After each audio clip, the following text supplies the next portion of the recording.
ሰላም እንደምን አላችሁ? ይህ የ12ኛ ክፍል ሂስትሪ ዩኒት 3 ሶሻል ኢኮኖሚክ ኤንድ ፖለቲካል ዴቨሎፕመንትስ ኢን ኢትዮጵያ ፍሮም ዘ ሚድ 19th ሴንቸሪ ቱ 1941 የሚለው ዩኒታችን ነው። በዚህ ቪዲዮ የዩኒቱን የመጀመሪያ ክፍል ወይም ደግሞ ሌሰን 1 እናያለን ማለት ነው። ሌሰን 1 is about long distance trade and people's interaction in Ethiopia in the 19th century የሚል ርዕስ ይኖረናል።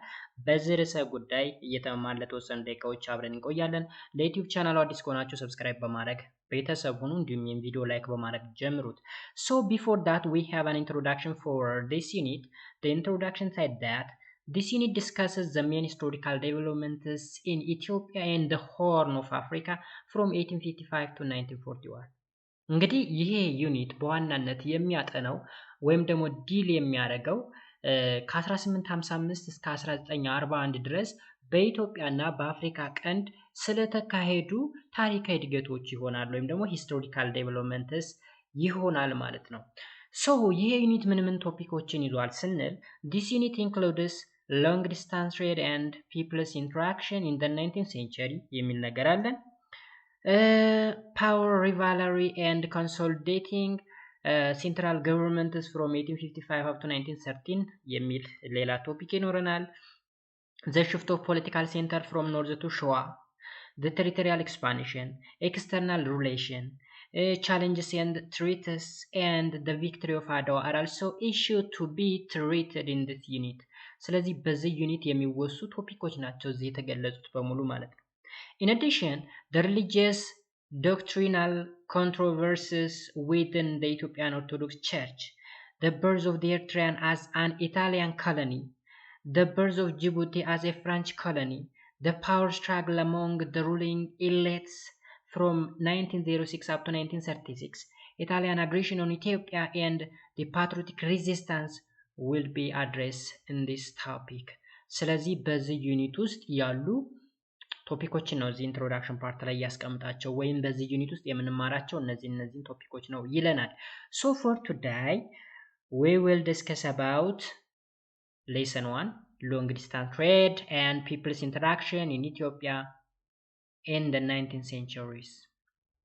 Okay, so factors for the revivals of long distance trade. የረጅም የርቀት ንግድ እንዲንሰራራ ተጽዕኖ የፈጠሩ ወይም ተጽዕኖዎች ወይም ደግሞ ፋክተሮች ምንድናቸው ወይም ምክንያቶች ምንድናቸው? ሎንግ ዲስታንስ ትሬድ ሪቫይቭ አድርጓል። ሪቫይቭ ለማድረጉ ሪዝኖቹ ወይም ፋክተሮቹ ወይም ምክንያቶቹ ምንድናቸው? The establishment of a monarchical system among the southwestern Oromo region, particularly the rise of the 5 Oromo kingdoms in the Gibi region, was one of the factors that contribute to the revivals of the long distance trade and reappearance of the northern Ethiopian merchants in the Gibi region ይለናል።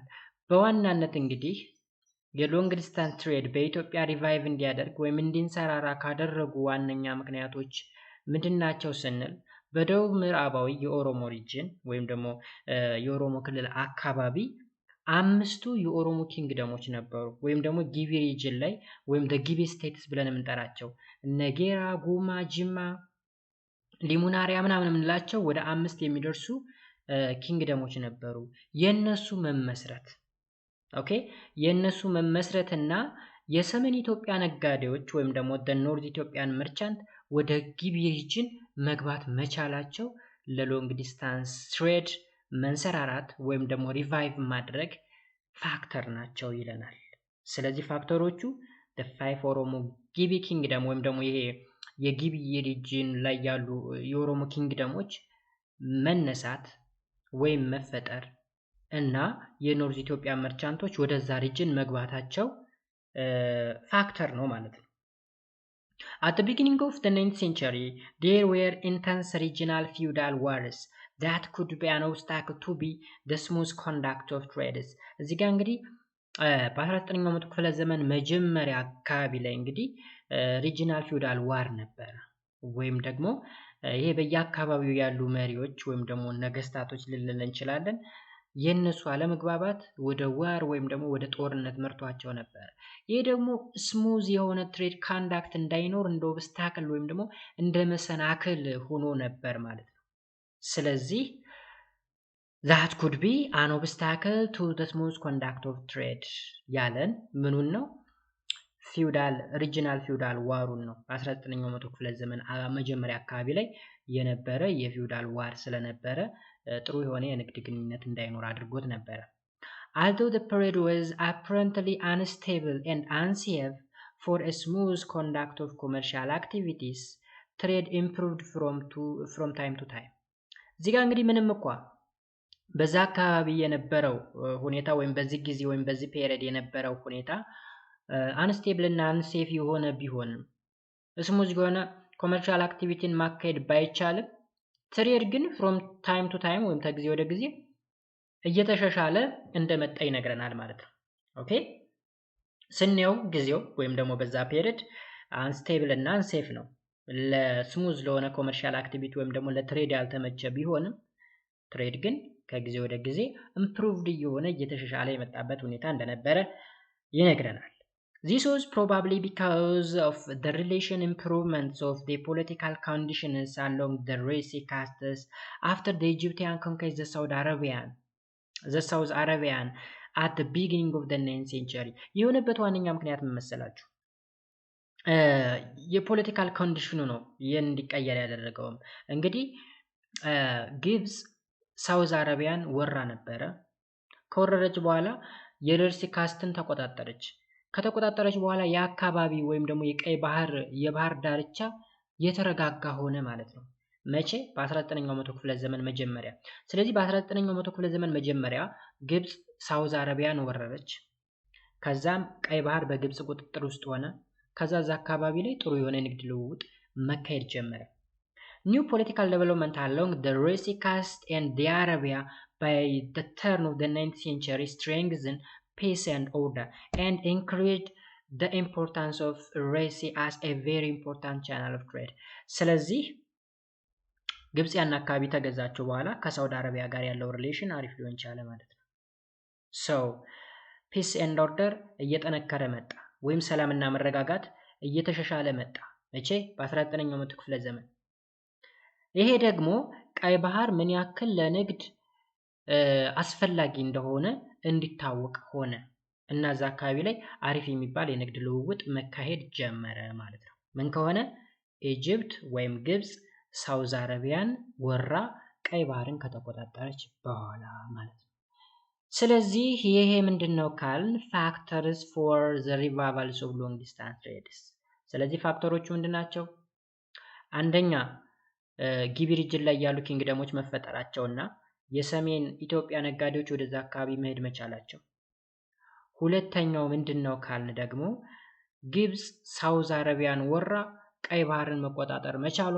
በ19ኛው መቶ ክፍለ ዘመን ቀይ ባህር ወሳኝ የንግድ መስመር እንዲሆን ማድረጉ those are factors for the revival of long distance trades እንላለን ማለት ነው ሌላኛው ፖይንት ትሬድ ሩትስ and market centers ኦኬ ትሬድ ሩትስ ወይም የንግድ መስመሮች እና የገበያ ቦታዎች ምንላቸውስ One of the main caravan trade routes started from the Gibi region and leads to Asindabo in Gudru, Eastern Wallagga. እዚህ ጋር ካራቫን ትሬድ ምንድነው? ካራቫን ማለት a group of merchant ወይም ደግሞ በቡድን ሆነው የሚንቀሳቀሱ ነጋዴዎች ማለት ነው። ካራቫን አዲስ እንዳይሆንባችሁ። So በግሩፕ የሚደረግ ንግድ ልንለው እንችላለን ካራቫን ትሬድ. One of the main caravan trade routes started from Gibi region. ከጊቢ ሪጅን ይነሳል ጊቢ ሪጅን እንግዲህ ጊቢ ሪጅን ስንት ናቸው 5 ናቸው ብለናል እነ ጌራ ጉማ ጋማ ጅማ እና ኢናሪያ የሚባሉት አምስቱ የጊቢ ስቴቶች ናቸው ሶ ከዛ አካባቢ ላይ የንግድ መስመሩ ይነሳና በየት በኩል ይወስደናል አሰንዳቦ የት ነው ጉድሩ ምናልባት ሆሮ ጉድሩ ምናምን ሲባል ሰምታችሁ ታውቁ ይሆናል ሚዲያ ላይ ኢስተርን ወለጋ ወይም ደግሞ ምስራቅ ወለጋ አካባቢ የሚገኝ ቦታ ነው ሶ አንደኛ የንግድ መስመር ከጊቢ ሪጅን ተነስቶ የት ይሄዳል አሰንዳቦ The Asandabo market was an important place which served as a point of contact for peoples between the Abai and the Gibi river valleys. አሰንዳቦ እንግዲህ አሪፍ የሚባል የገበያ ቦታ ነው ወይም ደግሞ አሰንዳቦ ማርኬት የምንለው በጣም አሪፍ የሚባል የገበያ ፕሌስ ወይም ቦታ ነው ማንና ማንን ያገናኛል ካል በአባይና በጊቤ ሪቨር ቫሊ መካከል ያሉ ሰዎችን ኮኔክት ያደርጋል ወይም ኮንታክት እንዲሆኑ እንዲገናኙ ያደርጋል ማለት ነው። ማን? ዳሰንዳቦ ማርኬት። From Asandabo, the products of southwestern Ethiopia found their way to Baso in Livan. Baso Livan in ጎጃም ወይም ደግሞ ባሶ ሊቨን የሚባል ታውቃችሁ ወይም ባሶ ጎጃም ውስጥ የሚገኝ አንድ ቦታ አለ። ያ ሌላኛ የገበያ ቦታ ነው። ስለዚህ የካራቫን ትሬድ መነሻውን ከየት አደረገ? ከጊቤ ሪጅን። ወዴት ወሰደው? ወደ አሰንዳቦ። አሰንዳቦ አባይና ጊቤ ሪቨር ቫሊ ያሉ ሰዎችን ካገናኘ በኋላ ይሄ ወዴት ይዞ ይሄዳል? ወደ ባሶ። ባሶ የት ነው ያለው? ጎጃም። ስለዚህ ወደ ባሶ ወይም ጎጃም የሚሄዱ ከየት የመጡ ፕሮዳክቶች ናቸው? ከሳውዝ ዌስተርን ወይም ደግሞ ከደቡብ ምዕራባዊ አካባቢ የሚገኙ ፕሮዳክቶች ማለት ነው። ከዛ ባሶ ማርኬት ላይ ስንመጣ the Baso market, which is located immediately north of the Abai River, was a very important meeting place for the merchants who came from different parts of Ethiopia. እንግዲህ ባሶ ገበያ ከአባይ ወንዝ ከፍ ብሎ ነው በሰሜን አቅጣጫ የሚገኘው። በጣም ወሳኝ የሚባል ማርኬት ፕሌስ ነው። የተለያዩ ከኢትዮጵያ ወይም ከተለያዩ የኢትዮጵያ ክፍል የሚመጡ ነጋዴዎችን የሚያገናኝ ኢምፖርታንት ሚቲንግ ፕሌስ ነው ባሶ ማርኬት። ከዛስ Muslim and Christian merchants from Tigray, Gondar, Wollo, Shawa and different parts of the present-day Oromia region south of the Abai River used to meet at the Baso marketplace. አያችሁ? እዚህ ጋር እንግዲህ ባሶ ማርኬት ፕሌስ ወይም ደግሞ የባሶ ገበያ ሙስሊሞችም ክርስቲያኖችም ከትግራይ ሊሆን ይችላል፣ ከጎንደር፣ ከወሎ፣ ከሸዋ እንዲሁም አሁን ላይ የኦሮሚያ ክልል ብለን ከምንጠራው ከተለያዩ ቦታዎች የት ይገናኛሉ? ባሶ ገበያ ላይ ይገናኛሉ ማለት ነው። ስለዚህ the most important market place ነው ባሶ ማለት ነው። ከዛ ከባሶ ተነስተን ደግሞ ወዴት እንሄዳለን? from Baso, one group of merchants proceeded to Derta in Bagemdr and then to Gondar. ከዛ በፊት እዚህ ጋር ካርታ ላሳያችሁ ጋይስ፣ ግራ እንዳይገባችሁ። ይህንን ተመልከቱት። አሁን እዚህ ጋር እነዚህ ክቦች እዚህ ጋር ክብ የምትዋቸው እንግዲህ ማርኬት ፕሌስ ናቸው። እዚህ ጋር ቦንጋ ይታያቸዋል። ከዛ ጅረን ይላል እዚህ ጋር። ከዛ ሳቃ አለ። ከዛ እዚህ ጋር ሶዶ አለ። እዚህ ጋር ሮጌ የሚል አለ። አላዩ አምባ የሚባል አለ። ሐረር አለ። ከሐረር ወደ ዛይላና በርበራ ይገነጠላል። በዚህኛው መስመር ስንሄድ ደግሞ አሰንዳቦ አለ፣ ባሶ አለ፣ ደርታ አለ፣ ጎንደር። ከጎንደር ወደ ሁለት ይከፈላል፣ ወደ መተማና ወደ አድዋ። አድዋ ላይ የሚሄድ ከሆነ ምጽዋ ወደብ ይደርሳል ማለት ነው። አሁን እኛ እያወራን ያለ ነው ከጊቤ ሪጅን ተነስቶ ወዴት ይሄዳላል? ወደ አሰንዳቦ። ከአሰንዳቦ ወዴት ይሄዳላል? ወደ ባሶ። ከባሶ ወዴት ይሄዳላል? ወደ ዳርታ በጌምድር ላይ። ከደርታ ወደ ጎንደር ይሄዳል ብለን ያቆም። ከዛ ጎንደር ላይ ለሁለት ይከፈላል የሚል ነገር እናገኛለን እዚህ ጋር። ስለዚህ ተመልከቱት።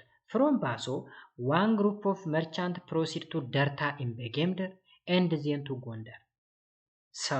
ከባሶ ማርኬት ፕሌስ ተነስተው ወዴት ይሄዳሉ? ወደ ደርታ። ደርታ የት ነው ያለው? በጌምድር። በጌምድር ያው ጎንደር ነው።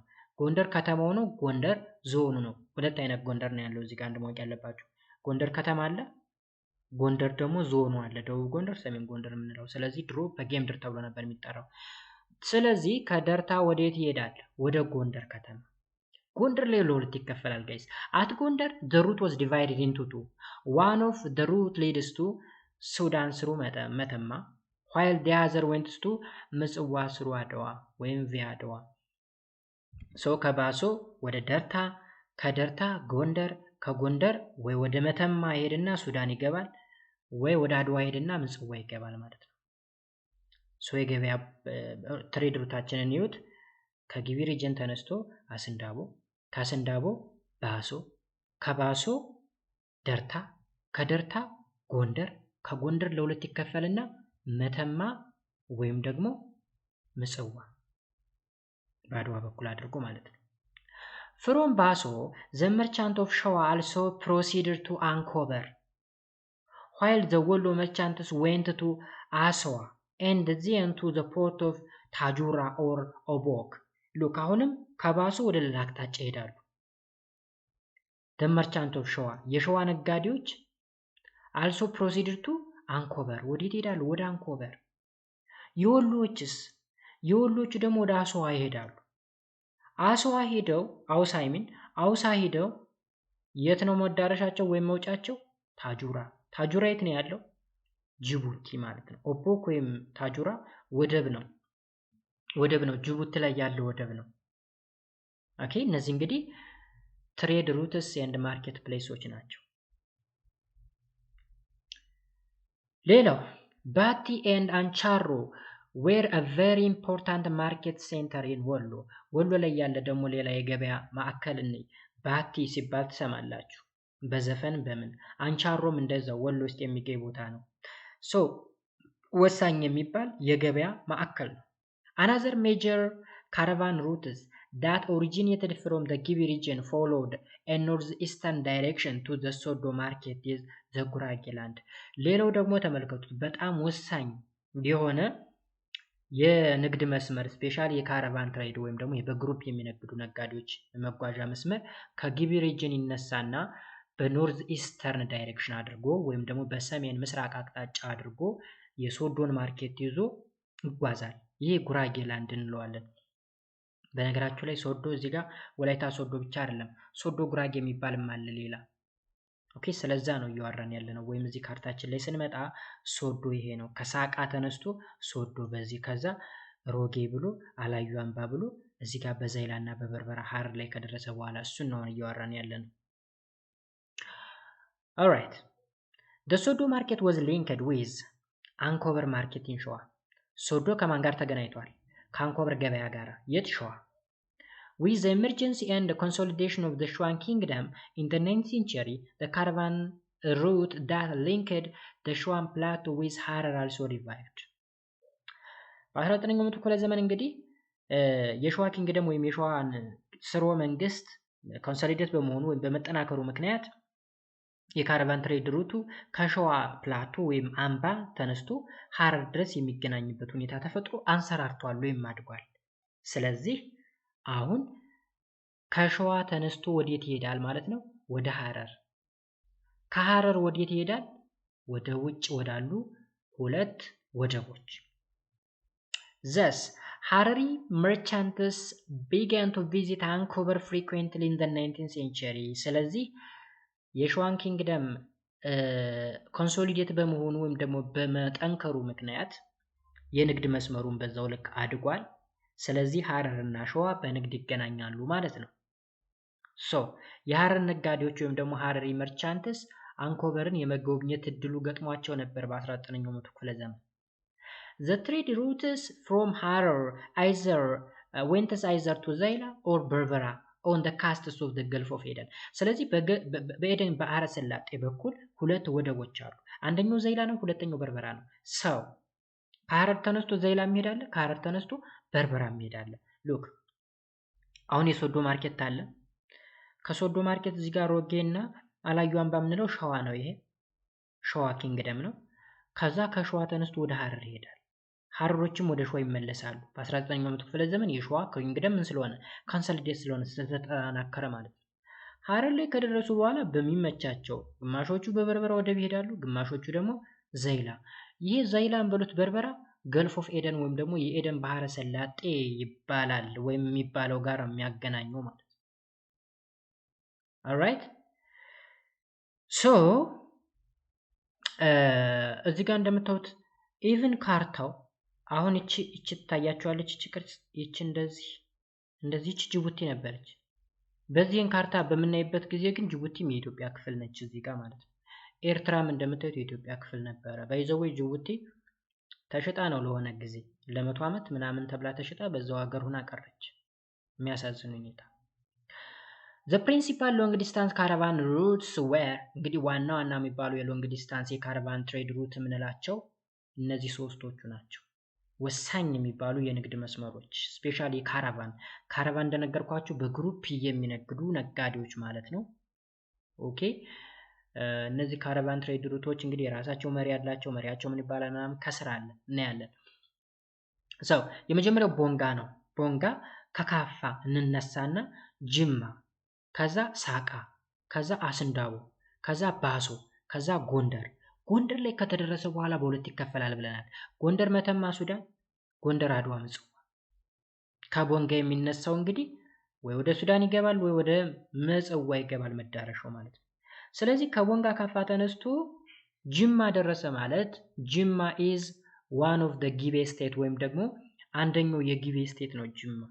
እንደነገርኳችሁ የጊቤ ስቴትስ የምንላቸው ወይም ደግሞ ኦሮሞ ኪንግደም ብለን የምንጠራቸው ስፔሻሊ ጊቤ ሪጅን ላይ ያሉት እነ ጅማ፣ ጌራ፣ ጉማ፣ ሊሚናሪያ ምናምን የምንላቸው ናቸው እና ከዛ መካከል አንዱ ጅማ ነው። በጅማ በኩል አድርጎ ሳቃ፣ ከዛ ስንዳቦ፣ ከዛ ባሶ ወይም እዚህ ጋር ተመልከቱ ቦንጋ አለ፣ ከዛ ሳቃ ብለናል፣ ከዛስ አስንዳቦ፣ ባሶ፣ ደርታን አልጠቀሰውም ዘሎት ጎንደር ገባ። ከጎንደር ወይ መተማ ወይም ደግሞ ምጽዋ ያልነው ማለት ነው። ሰዎችን መስመር አንደኛ ትይዛላችሁ። አንደኛዋ ፕሪንሲፓል ሎንግ ዲስታንስ ካራቫን ትሬድ ሩት ነች ይችኛው አንድ ቁጥር ማለት ነው። ሁለተኛ ላይ ደግሞ ስንመጣ ከቦንጋ ይነሳና አሁንም ጅማ በዛው በጊቤ ሪጅን በኩል ነው የሚያልፈው። ቦንጋ፣ ጅማ፣ ሳቃ፣ አስንዳቦ ካለ በኋላ ባሶ ላይ ሳይደርስ ወዴት ይሄዳል? ወደ አውሳ። አውሳ ወዴት ሄዶ ማለት ነው? ወደ ወሎ ዳይሬክሽን የሚሄድ ማለት ነው። ሜቢ እዚህ ጋር አውሳ አልተጠቀሰም መሰለኝ። እዚህ ጋር አውሳ የሚባል አለ። ከአውሳ ወደ የት ይገባል? ወደ ጅቡቲ። ጅቡቲ ከማን ተነስቶ? ከአስንዳቦ። አስንዳቦ የት ነው ያለው? እዚህ አካባቢ ላይክ ዛት። እዚህ ጋር ለምሳሌ ባቲ ብለን ብንጠራ የወሎ ነው። ከዛ ተነስቶ ወደዚህ ወደ ጅቡቲ ይገባል ማለት ነው። ታጁራ ወይም ኦቦክ ማለት ጅቡቲ ላይ ያለው ወደብ ነው። ሶስተኛው ቦንጋ ይነሳና ጅማ፣ ከዛ ሶዶ፣ ከዛ አንኮበር። ይሄ ደግሞ በጅማ በኩል ብሎ በጉራጌ በኩል አድርጎ በአንኮበር ሸዋ አድርጎ ሐረር የሚገባው ነው። ሐረር ከገባ በኋላ በሁለት ይከፈላል። አይዘር በዛይላ ሊሄድ ይችላል ኦር በበርበራ ሊሄድ ይችላል ማለት ነው። እነዚህ ሶስቱ እንግዲህ the principal long distance caravan trade routes ናቸው ስፔሻሊ በ19ኛው መቶ ክፍለ ዘመን ማለት ነው። ሌላው ትሬድ አይተምስ ኤንድ ስሌቭ ትሬድ ምን ይመስላል? አሁን እንግዲህ የንግድ መስመሩን አይተናል። ንግድ መስመር አለ ማለት የሚነገድ ጥሬ ዕቃ አለ ማለት ነው። ያ ጥሬ ዕቃ ምንድነው? ትሬድ አይተሙ ምንድነው? ስሌቭ ትሬድስ በዚህ ታይም ምን ይመስል ነበር? Throughout the 19th century, the major trading item including ivory, civet, gold, wax, and animal skins and slaves. ስለዚህ አይቮር ስንል ምን ማለታችን ነው? የዝሆን ጥርስ ነው። የዝሆን ጥርስ በጣም ኃይለኛ ትሬድ አይተም ነው ጋይስ። በድሮ ጊዜ የዝሆን ጥርስ የምንለው ይሄ ቀንድ የመሰለው ሁለቱን ነገር የዝሆን። ሲቬት የምንለው ደግሞ ሲቬት ጥርኝ የምትባል እንስሳ ናት። ድመት ነው የምትመስለው። ሲቬት ካት ትባላለች እና ድመቷ አይደለች የምትሸጠው። ከሲቬት ወይም ጥርኝ ከምትባለው እንስሳ ሁለት ኢምፖርታንት ትሬድ አይተም ይገኛል። አንደኛ መስክ የሚባል ወይም ደግሞ ዝባድ የሚባል ነገር አለ። መስክ ሲባል ተሰማችሁ በሂስትሪ ታሪክ። መስክ ወይም ዝባድ ከብብቱ አካባቢ ላይ የሚገኝ የሆነ የሚሸት አንፕሌዛንት የሆነ ጠረን ያለው ነገር አለ። እንደምን አይነት መሰላችሁ? እንደ ስሙን አምጡልኝ። እንደ ግሪስ የመሰለ ነገር ነው። እሱ ለፐርፊውም ወይም ደግሞ ለሽቶ ይፈልጋል። ከሌላ ኬሚካል ጋር ሲደባለቅ ፕሌዛንት የሆነ ወይም ጥሩ የሆነ ጠረን እንዲኖረው ይሆናል። ሁለተኛ አሁንም ከሲቬት ካት የሚፈለገው ደግሞ ሲቬት ኮፊ የሚባል አለ፣ ቡና አለ። ሲቬት የምትባለው ወይም ደግሞ ይቺ ጥርኝ የምትባለው እንስሳ ቡናን ትመገባለች። ሳታኝክ ምን ሳትል ነው የምትውጠው። ከዛ ሆዷ ላይ ቆይቶ ስትጸዳደው እንደተያያዘ ቡና ይወጣል። ያ ቡና በዓለማችን ላይ በጣም ውድ የሚባለው ቡና ነው። እሱን አውሮፓያኖቹ ምናምን ይፈልጉታል በከፍተኛ ሁኔታ ውድ ስለሆነ፣ ጣፋጭ የሚባል ቡና ስለሆነ። ሌላው ጎልድ ወርቅ ነው ታውቃላችሁ። አንድ ዋክስ የምንለው ደግሞ ሰም ምናምን፣ ሌላ ደግሞ የእንስሳት ቆዳና ሌጦ እንዲሁም ባሪያ ይነገዳል። እነዚህ ዋና ዋና ትሬድ አይተሞች ናቸው። by the last quarters of the 19th century coffee also became one of the important commodities for export. ከዛም በ19ኛው መቶ ክፍለ ዘመን የመጨረሻ አጋማሽ ልንለው እንችላለን። ላስት ኳርተር ማለት በ18 ሰማኒያዎቹ ዘጠናዎቹ አካባቢ ማለት ነው። the last quarter of 19th century ቡና ዋነኛ የኤክስፖርት አይተም እየሆነ መጣ ማለት ነው። Ethiopian goods were natural products which were obtained mainly from the southwestern Ethiopia. እንግዲህ የኢትዮጵያ ሸቀጣሸቀጦች በዋናነት የሚገኙት ደቡብ ምዕራብ ኢትዮጵያ አካባቢ ናቸው። እንግዲህ ከቦንጋም የሚጀምረው ንግዱ እዛ አካባቢ እንግዲህ ደቡብ ምዕራብ የምንለው ቦንጋ አካባቢ ነው። ንግዳችንም ከዛ ነበር ይጀምር የነበረው። even today most of the Ethiopian commodity for exports are natural agriculture products. ስለዚህ ናቹራል ፕሮዳክት ብለን እንጠራቸው ልክ እንደ ቡና፣ ቆዳና ሌጦ ምናምን የሚመስሉት ከሳውዝ ዌስተርን ሪጅን ነው የሚገኙት። ቡና በተለይ አሁን ቦንጋ ላይ ወይም የከፋ ቡና በጣም ታዋቂ ነው። ኢቭን ኮፊ የሚለው ከፋ ከሚል ቃል እንደመጣም ይነገራልና ከዛ አካባቢ ናቹራል የሆኑ አግሪካልቸራል ፕሮዳክቶች እንደሚገኙ ይገልጽልናል ማለት ነው። ሌላው ስሌቭን ስናይ ደግሞ ስሌቭ became the major Ethiopian export item since the ancient time. እንግዲህ ከጥንት ጀምሮ ባርነት ወይም የባሪያ ንግድ በኢትዮጵያ ብቻ ሳይሆን በዓለም ታሪክ የሚታወቅ። ስለዚህ ኢትዮጵያ ላይ በዋናነት ኤክስፖርት ከሚደረጉ የትሬድ አይተሞች መካከል አንዱ ስሌቭ ነበር ወይም ባሪያ ማለት ነው። Slaves from Ethiopia were exported both to the Sudan and Arabia. ወዴት ነው ኤክስፖርት የሚደረግ የነበረው ባሪያ?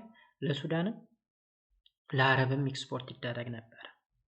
The well-known slave auction markets were የጁቤ ጎጃም and Abdul Rasul near አላዩ አምባ። አላዩ አምባ ሸዋ አካባቢ መሰለኝ የሚገኘው and የጁቤ ደግሞ ጎጃም ውስጥ የሚገኝ የገበያ ቦታ ነው። እነዚህ ሁለት ቦታዎች ላይ ዋና የባሪያ መነገጃ ቦታዎች ናቸው።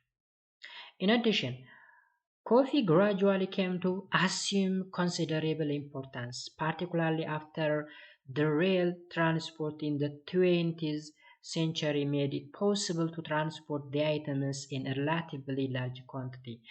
ከዛ ከባሪያ በተጨማሪ ደግሞ ቡና የሚገርም የኤክስፖርት ትሬድ አይተም እየሆነ መጣ። በዋናነት በ20th century ወይም ደግሞ በ20ኛው መቶ ክፍለ ዘመን በዋናነት የሪላዌይ የሚባለው ወይም ደግሞ የባቡር መንገድ ትራንስፖርት መዘርጋት ከጀመረ ጊዜ ጀምሮ በርካታ ቡናን ባንዴ ትራንስፖርት ማድረግ የሚቻልበት ሁኔታ ሲፈጠር በጣም ኢምፖርታንት የሚባል ትሬድ አይተም ወይም ኮንሲደሬብል ኢምፖርታንስ እያመጣ ሄደ ብሎ ይነግረናል። As far as the merchants were concerned, although there was also some Christian merchants, the majorities were Muslim traders from the northern Ethiopia is known as ጀበርቲ። እንግዲህ ሎንግ ዲስታንስ ላይ የሚሳተፉት አብዛኞቹ እንግዲህ ሙስሊሞች ናቸው። የተወሰኑ ክርስቲያን ነጋዴዎችም አሉ። እነዚህ ሙስሊም ነጋዴዎች ከኖርዘርን ኢትዮጵያ ነው የሚመጡት። ስማቸውም ጃበርቲ ተብሎ ነው የሚጠራው፣ ጃበርቲ። ስለዚህ the majority were Muslim traders from the north Ethiopia known as ጀበርቲ። ጀበርቲ እነማን ናቸው? ከሰሜን ኢትዮጵያ የሚመጡ ሙስሊም ነጋዴዎች ናቸው። ግን ክርስቲያን ነጋዴዎችም አሉ፣ በመጠን ግን ትንሽ ናቸው። Thus merchants traveled in a large caravans, selecting one of them as their leader or head, known as ነጋዴ ራስ, a term which was later transformed into ነጋድ ራስ። እንግዲህ እነዚህ ነጋዴዎች ወይም ከሰሜን ኢትዮጵያ የሚመጡ ሙስሊም ነጋዴዎች በግሩፕ ነው የሚንቀሳቀሱት፣ ወይም ደግሞ ላርጅ ካራቫን ማለት እንደነገርኳችሁ በቡድን የሚንቀሳቀሱ ነጋዴዎች ማለት ነው። የራሳቸው አንድ መሪ ያላቸው፣ እሱም ነጋዴ ራስ ይባላል። ነጋዴ ራስ። በኋላ ግን ምን ብለው ቀየሩት? ነጋድ ራስ ብለው አሳጠሩት። ነጋዴ ራስና ነጋድ ራስ የተወሰነ ልዩነት ያለው የማሳጠር።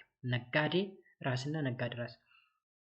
Eventually, the Afkala, who were the dominant Muslim merchants in the southwestern Ethiopia, came to dominate the local trades of the Gibi region. በኋላ ግን ሌላ አፍቃላ የሚባሉ ሙስሊም ትሬደሮች መጡ፣ ወይም ነጋዴዎች ማለት ነው። እነዚህ ከየት የመጡ ናቸው? ከሳውዝ ዌስት ኢትዮጵያ የመጡ ወይም ደግሞ ከደቡብ ምዕራብ ኢትዮጵያ የመጡ ነጋዴዎች ናቸው። ጊቢ ሪጅን አካባቢ ያለውን ንግድ ዶሚኔት አደረጉት ወይም ደግሞ ተቆጣጠሩት ማለት ነው። ስለዚህ ከጃባርቲ ይልቅ አፍቃላ በብዛት ይበልጣሉ ወይም ደግሞ ብዙ ናቸው ማለት ነው። The Jabarti had a dominant role in the long-distance trades of the 19th century until they began to face a competition from the Afkala. እንግዲህ ጀበርቲ ብለን የምንጠራቸው ሙስሊም ነጋዴዎች ስፔሻሊ ከሰሜን ኢትዮጵያ የሚመጡ ነጋዴዎች በ19ኛው መቶ ክፍለ ዘመን የረጅም የርቀት ንግድን የተቆጣጠሩ ሰዎች ነበሩ ወይም ነጋዴዎች ነበሩ። እስከ መቼ ድረስ? አፍቃላ የሚባሉ ከሳውዝ ዌስት ኢትዮጵያ የሚመጡ ሙስሊም ነጋዴዎች ምን እስኪሉ ሲከሰቱ ድረስ ወይም በእነሱ ከፍተኛ የሆነ ኮምፒቲሽን እስኪገጥመው ድረስ ማለት ነው። ከዛ በኋላ ግን አፍቃላዎች ከባድ እየሆኑ መጡ። ስለዚህ አፍቃላዎች በ19ኛው መቶ ክፍለ ዘመን ከመምጣታቸው በፊት ጃበርቲዎች የሎንግ ዲስታንስ ትሬድን ተቆጣጥሮት ነበር ይለናል ማለት ነው።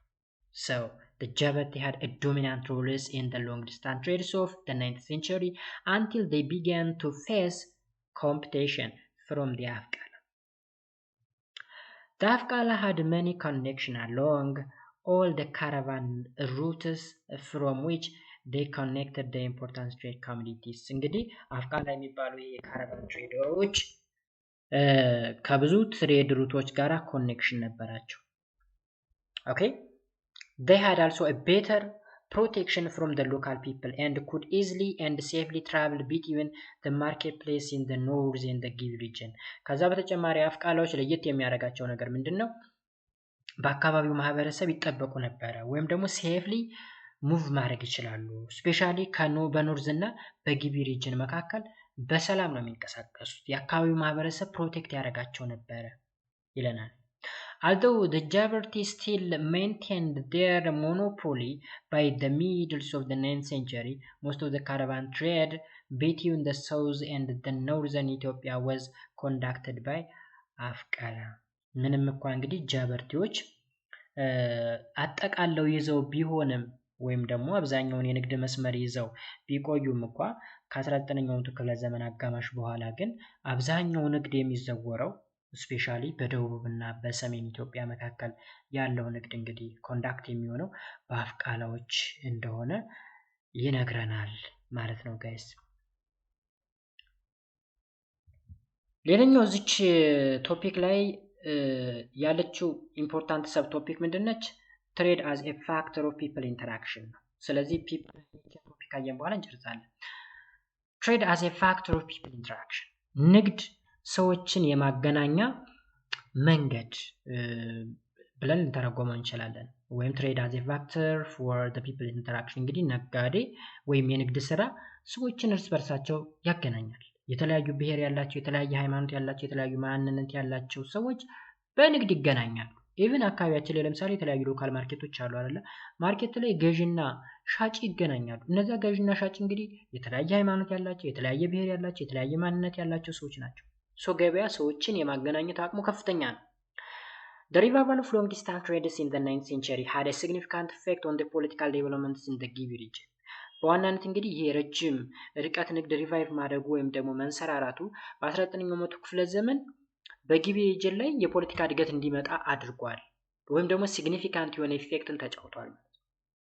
It was through the agency of the Muslim merchants that Islam was introduced to the Gibi region in the first half of the 19th century. በዋናነት ጊቢ ሪጅን ወይም ደግሞ እነዚህ አምስቱ የጊቢ ኪንግደሞች ወይም ስቴቶች ላይ እስልምና ራሱ የገባው በንግድ እንደሆነ ይታወቃል። በአጭሩ እንግዲህ ኢትዮጵያ ውስጥ እስልምና በሰፊው እንዲስፋፋ የሆነው በንግድ እንደሆነ ታሪክ ያወራል። በቃ ሂስትሪ እሱን ነው የሚነግረን።